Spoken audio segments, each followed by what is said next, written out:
Hello बच्चों, welcome to SR classes. तो अभी की इस वीडियो में हम लोग क्लास 10 बायोलॉजी का चैप्टर नंबर 1 जो है बच्चों जैव प्रकर्म, उसमें जो पोषण नाम का जो टॉपिक है उससे जितने भी लघु उत्तरीय प्रश्न बन सकते हैं वो सारे के सारे यहाँ पर करेंगे। तो अगर आप इस साल एग्ज़ाम देने वाले मैट्रिक के विद्यार्थी हैं बच्चों, तो ये वीडियो फिर आपके लिए है, ठीक ना। क्योंकि बच्चे जो हैं वो ऑब्जेक्टिव का तो अच्छे से याद कर लेते हैं, सारे सवालों को रट लेते हैं, सब्जेक्टिव भी कुछ हद तक देख लेते हैं, लेकिन ये जो लघु उत्तरीय प्रश्न है ना वो थोड़ा सा उनके लिए मुश्किल हो जाता है क्योंकि वो उन पे ध्यान नहीं देते। तो आइए हम लोग करते हैं बच्चों, और मैंने एक सीरीज़ ही चला दी है, तो अगर आपको इस तरीके का वीडियो चाहिए तो चैनल को सब्सक्राइब भी कर लेना, ठीक है बच्चों। पहला सवाल है, पोषण क्या है और इसके विभिन्न चरण कौन कौन से हैं। तो उत्तर क्या है बच्चों, उत्तर होगा कि पोषण एक जटिल प्रक्रम है जिसके अंतर्गत कोई जीवधारी भोजन ग्रहण करता है, जिसके द्वारा शरीर की रचना करता है, टूट फूट की मरम्मत करता है एवं अन्य सभी जैविक क्रियाओं का संचालन एवं नियमन होता है। बात समझ में आया बच्चों। पोषण एक जटिल प्रक्रम है जिसके अंतर्गत कोई भी जीवधारी जो है वो भोजन को क्या करता है, ग्रहण करता है। और भोजन ग्रहण किस लिए करता है बच्चों, ताकि वो अपनी शरीर की रचना कर सके, शरीर में हुई टूट फूट की मरम्मत कर सके एवं अन्य जो भी जैविक क्रियाएं हैं उनका संचालन कर सके।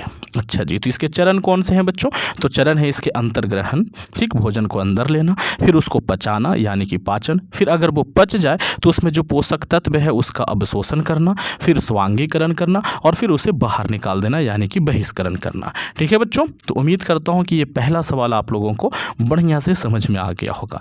तो आइए बच्चे दूसरे सवाल की ओर बढ़ते हैं। दूसरा सवाल है बच्चे आप लोगों के सामने कि स्वपोषण की आवश्यक शर्तें अथवा परिस्थितियां क्या है और इसके उत्पाद क्या हैं बच्चों, ठीक। तो ध्यान से सुनिए, स्वपोषण के लिए निम्नलिखित शर्तों को पूरा करना आवश्यक है। पहला, पर्णहरित या क्लोरोफिल की उपस्थिति। दूसरा है बच्चों कार्बन डाइऑक्साइड की उपस्थिति। तीसरा है जल की उपस्थिति और चौथा है सूर्य का प्रकाश। ठीक है बच्चों।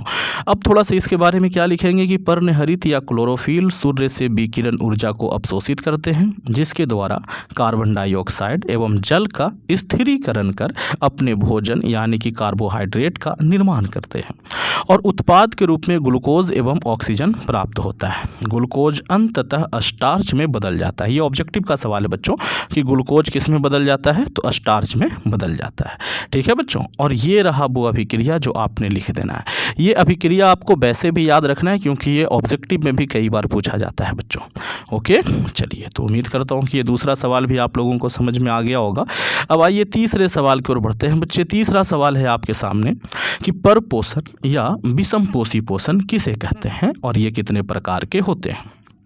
तो वह पोषण जिसमें जीव अपना भोजन स्वयं संश्लेषित नहीं करते हैं बल्कि किसी न किसी रूप में अन्य स्रोत से प्राप्त करते हैं, परपोषण या विषमपोषी पोषण कहलाता है। मतलब कि पोषण की वह विधि जिसमें जीव जो है वो अपना भोजन खुद नहीं बनाता बल्कि किसी न किसी रूप में दूसरे स्रोत से प्राप्त करता है। ठीक, यह जो परपोषण है वो 4 प्रकार के होते हैं: प्राणी संपोषण, मृत जीवी पोषण, परजीवी पोषण और परासरणी पोषण। ओके बच्चों, ये हो गया। चलिए अब आगे बढ़ते हैं, अगले सवाल की तरफ बढ़ते हैं बच्चों। अगला सवाल है कि स्वयं पोषी पोषण तथा विषमपोषी पोषण में क्या अंतर है।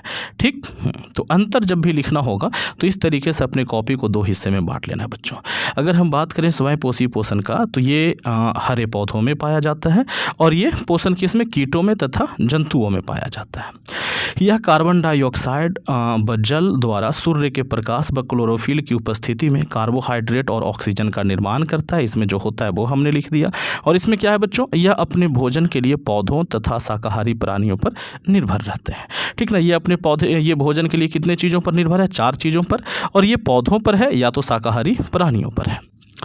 अगला जो अंतर है बच्चों वो यह है कि अपने भोजन के लिए स्वयंपोषी को अकार्बनिक पदार्थों की आवश्यकता रहती है। मतलब ऐसे पदार्थ जो अकार्बनिक हैं उनकी आवश्यकता रहती है और इन्हें अपने भोजन के लिए कार्बनिक पदार्थों की आवश्यकता रहती है। इन्हें किन पदार्थों की आवश्यकता रहती है बच्चों, कार्बनिक पदार्थों की। तो ये हो गया स्वपोषी और विषमपोषी में अंतर। ठीक है बच्चों, किसी प्रकार का कोई दिक्कत तो नहीं है। अब आइए अगले सवाल की ओर बढ़ते हैं। अगला सवाल हमसे कहता है बच्चों कि मृत जीवी पोषण क्या है। थोड़ा ध्यान से देखेंगे कि जीव मृत जंतुओं और पौधों के शरीर से अपना भोजन अपने शरीर की सतह से घुलित कार्बनिक पदार्थों के रूप में अवशोषित करते हैं। यही मृत जीवी पोषण है। बात समझ में आया कि जब कोई जीव जंतु मृत जंतुओं या पौधों के शरीर से अपना भोजन प्राप्त करे और वो भोजन अपने शरीर की सतह से घुलित कार्बनिक पदार्थ के रूप में अवशोषित करे, तो फिर इसे क्या कहते हैं बच्चों? मृत जीवी पोषण कहते हैं। मृत जीवी अपना भोजन मुख्यतः तरल अवस्था में अवशोषण द्वारा ग्रहण करते हैं, है ना। वो पानी जैसे अवस्था में क्या करता है? भोजन को अवशोषित कर लेता है। ठीक है बच्चों। जंतुओं और पौधों के मृत्यु के पश्चात उनके मृत शरीर को मृत जीवी अपघटित कर अर्थात सड़ा गलाकर उनके मूल तत्वों में बदल देते हैं। ऐसे मूल तत्व पुनः मिट्टी में प्रतिस्थापित हो जाते हैं। मतलब कि एक बार जब वो सड़ गल जाएगा तो वो वापस से मिट्टी में मिल जाएगा और उत्पन्न गैस वातावरण में मिल जाते हैं। इन तत्वों को फिर से हरे पौधे मिट्टी में ग्रहण कर अपने उपयोग में लाते हैं और यही चक्र पृथ्वी में निरंतर चलता रहता है। तो आप इतना नहीं लिखोगे, आप क्या लिखोगे बच्चों? यहाँ तक लिखोगे। ठीक ना, यहाँ तक लिखोगे। ओके, यहाँ से लेकर के यहाँ तक लिखोगे। ठीक है ना बच्चों? चलिए तो अगले सवाल की ओर बढ़ते हैं। अगला सवाल क्या है? अगला सवाल है कि जीवों में पोषण की अनिवार्यता की सार्थकता साबित करें। मतलब है कि जीवों में पोषण क्यों जरूरी है ये बताएं, ये कहना चाह रहा है प्रश्न। तो बच्चों, जैविक प्रक्रमों के संचालन के लिए, वृद्धि के लिए, अनुरक्षण आदि कार्यों के लिए जो जीवों की मूलभूत आवश्यकता है वो है ऊर्जा, और ऊर्जा की प्राप्ति हेतु खाद्य पदार्थों की ज़रूरत होती है। अतः जीवों में पोषण अनिवार्य है। हम लोग क्या लिखेंगे बच्चों? लिखेंगे कि डेली का जो जैविक प्रक्रम है उसे करने के लिए, वृद्धि एवं विकास के लिए, अनुरक्षण के लिए, इन सब कार्यों को करने के लिए जीवों को ऊर्जा की आवश्यकता होती है और ऊर्जा की प्राप्ति खाद्य पदार्थों से होती है। अतः जीवों में पोषण क्या है बच्चों? अनिवार्य है। ठीक है बच्चे, चलिए तो फिर अगले सवाल की तरफ बढ़ते हैं। अगला सवाल है पाइसीकरण से आप क्या समझते हैं या पाइसीकरण क्या है? तो क्षारीय पीत लवणों की सहायता से वसा अणुओं के विखंडन को पाइसीकरण कहते हैं। बस 2 लाइन का ये डेफिनेशन है बच्चों कि क्षारीय पीत लवणों की सहायता से वसा अणुओं के विखंडन को पाइसीकरण कहते हैं। पाइसीकृत वसा पर वसा को तोड़ने वाले एंजाइम आसानी से क्रियाशील होकर इसे सरल एवं घुलनशील अणुओं में तोड़ देते हैं। ठीक ना, गुड। अगला सवाल है बच्चे आप लोगों के सामने, पीत क्या है? मनुष्य में पाचन में इसका क्या महत्व है? ये एक अच्छा सवाल है बच्चों। तो देखो 2 बार पूछा गया है। तो पीत यकृत ग्रंथि से स्रावित होने वाला एक द्रव्य है जो छोटी आंत में भोजन के पाचन में मदद करता है। सबसे पहले तो आप ये लिखोगे कि पीत जो है वो यकृत ग्रंथि से स्रावित होने वाला एक द्रव्य है जो छोटी आंत में भोजन के पाचन में मदद करता है। इसका महत्व क्या है बच्चों? तो पीत अमाशय से ग्रहणी में आए अम्लीय कायम की अम्लीयता को नष्ट कर उसे क्षारीय बना देता है। देखो बच्चे, हम सब जानते हैं कि अमाशय में जो भोजन होता है, जो वहाँ पे भोजन का पाचन होता है, वो अम्लीय होने के बाद होता है। अब उसके बाद ये कहाँ पहुँचता है बच्चों? ये पहुँचता है आगे ये में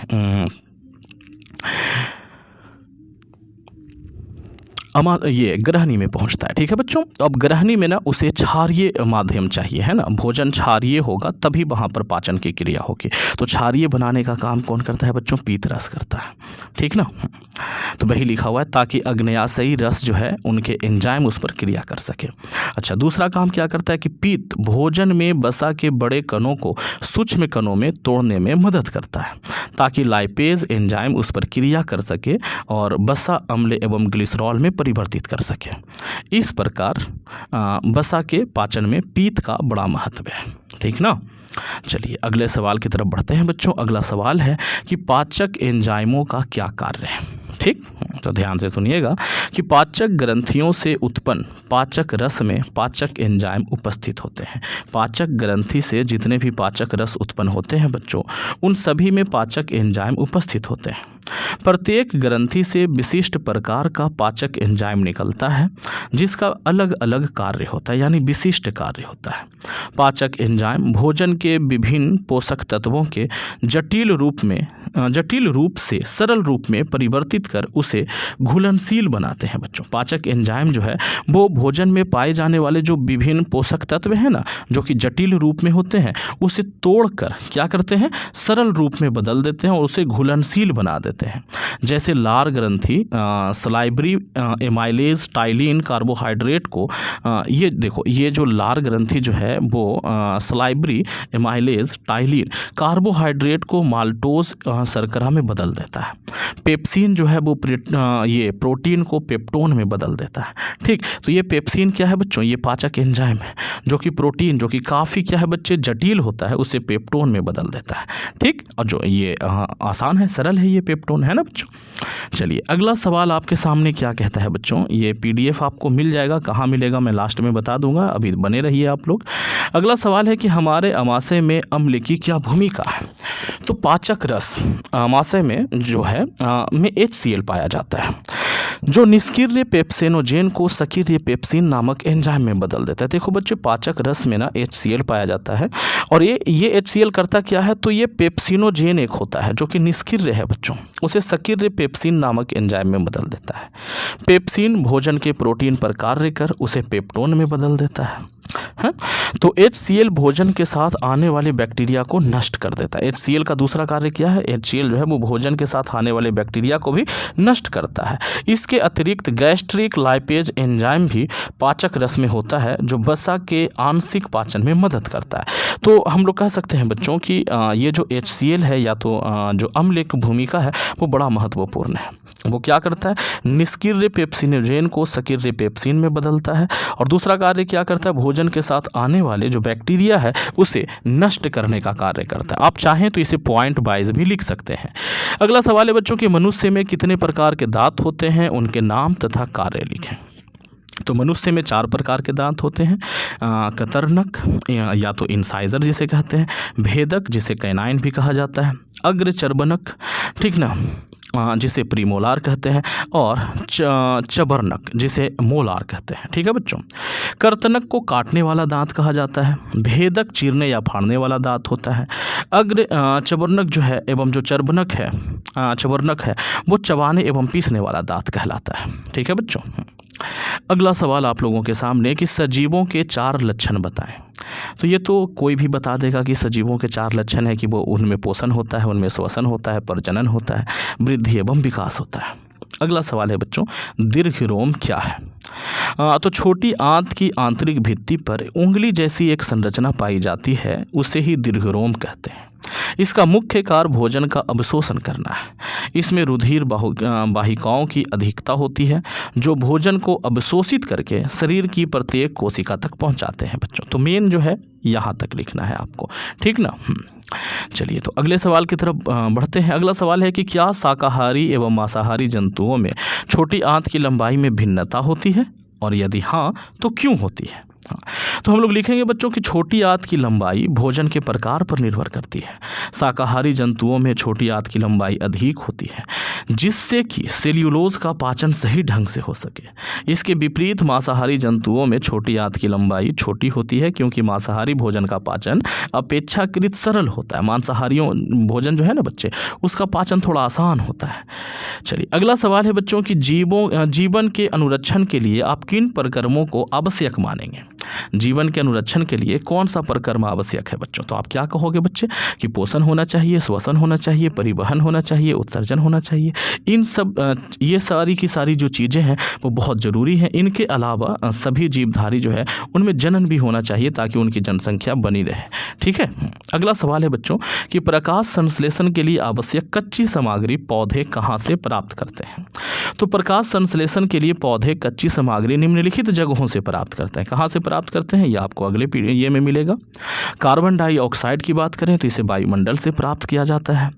जल की बात करें तो भूमि से पौधे जड़ों द्वारा प्राप्त करते हैं। पर्णहरित की बात करें तो यह पौधों के कोशिकाओं में स्थित हरित लवक होते हैं, मतलब कि पौधों की कोशिकाओं में पहले से ही पाया जाता है। और सूर्य का प्रकाश, ये सूर्य के प्रकाश जो है वो सूर्य से प्राप्त कर लेता है। ठीक है बच्चों, तो इतना सारा कुछ था। तो आज के ये वीडियो में हम इसे यहीं पे रखते हैं बच्चों। कैसा लगा ये वीडियो आपने कमेंट जरूर करके बताना है जी। अच्छा लगा है तो इसे एक लाइक करना है, दोस्तों में शेयर करना है। अगर आप इसे शेयर करते रहोगे मैं ऐसा ही वीडियो आप लोगों को बना कर देता रहूँगा बच्चों। और चैनल पे पहली बार हो, चैनल को सब्सक्राइब कर लो। सब्सक्राइब करना बिल्कुल फ्री होता है, और सब्सक्राइब कर लोगे ना बच्चों, तो आपको जब भी मैं नया वीडियो डालूंगा तो उसका नोटिफिकेशन आ जाएगा, आपको पता चल जाएगा कि सर ने कोई नया वीडियो डाला है। तो अगर आप एक इस बार एग्ज़ाम देने वाले विद्यार्थी हैं मैट्रिक का, तो आपके लिए तो खैर बिल्कुल ही ये बहुत ज़्यादा ज़रूरी है ये सारी चीज़ें, तो आपको तो सब्सक्राइब कर ही लेना चाहिए, ठीक है। और वीडियो को अपने दोस्तों में जितना ज़्यादा से ज़्यादा हो सके शेयर कीजिए। Thank you, thanks for watching. बने रहे SR क्लास के साथ। और ये वीडियो मिलेगा आपको मेरे टेलीग्राम के ग्रुप में। तो टेलीग्राम के ग्रुप का लिंक कहाँ पे है, तो इसी वीडियो के डिस्क्रिप्शन में टेलीग्राम के ग्रुप का लिंक दिया हुआ है, लिखा हुआ होगा कि क्लास 10th 2023, ठीक ना। टेलीग्राम ग्रुप क्लास 10th 2023, उस पर क्लिक करना, जुड़ जाना, उसमें ज्वाइन कर लेना। उसे सारा PDF बिल्कुल फ्री में मैं वहीं पे देता हूँ बच्चों, ठीक है। तो thank you, thanks for watching. बने रहे SR क्लास के साथ।